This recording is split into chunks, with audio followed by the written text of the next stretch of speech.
tous les programmes scolaires sont faits par des Français.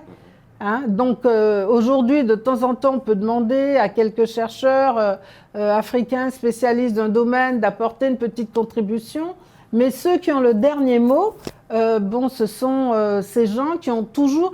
Et ces gens d'aujourd'hui, ce sont les héritiers des anthropologues du 19e siècle qui disaient qu'on était des sauvages et qu'il n'y avait pas de société organisée.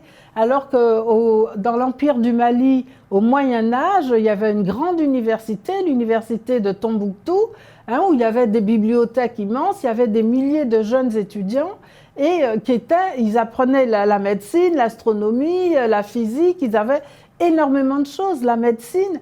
Et dans mon livre, je parle d'une jeune femme qui est venue en France donc, au XVe siècle, et elle avait son médecin personnel, donc formé à l'université de Tombouctou, qui a sauvé le dauphin Charles VII, le dauphin de France, futur roi de France, qui allait mourir parce que les médecins toulousains n'arrivaient pas à le guérir.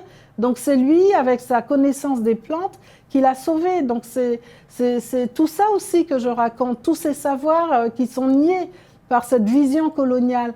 Et aujourd'hui, dans les écoles en Afrique, la plupart des programmes scolaires sont inspirés par cette vision d'anciens colonisateurs. Et les gens au pouvoir ne disent rien. Donc c'est dommage. Donc quand il y a des parents un peu conscients, ils prennent des exemples comme ça, ils essaient de montrer autre chose à leurs enfants, mais pour la grande majorité, non.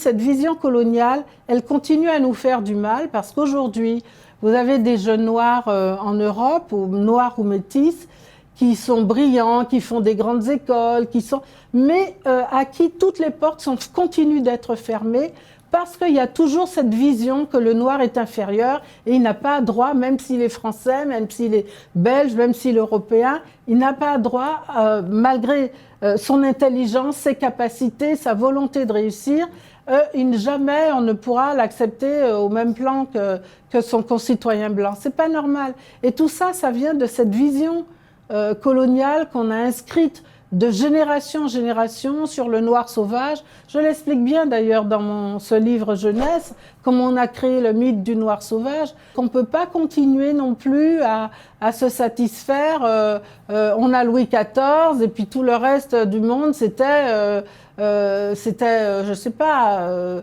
enfermé dans une espèce de truc obscur où il n'y avait rien ne se créait. Non, dans le monde entier, il y a eu des choses qui se sont créées et je pense que tout le monde a participé à cette histoire universelle. Donc il n'y a pas de raison qu'aujourd'hui, où on a les moyens de toucher un maximum de gens grâce aux moyens de communication modernes, de ne pas aussi entrer dans cette enclave et de dire nous aussi on y a participé.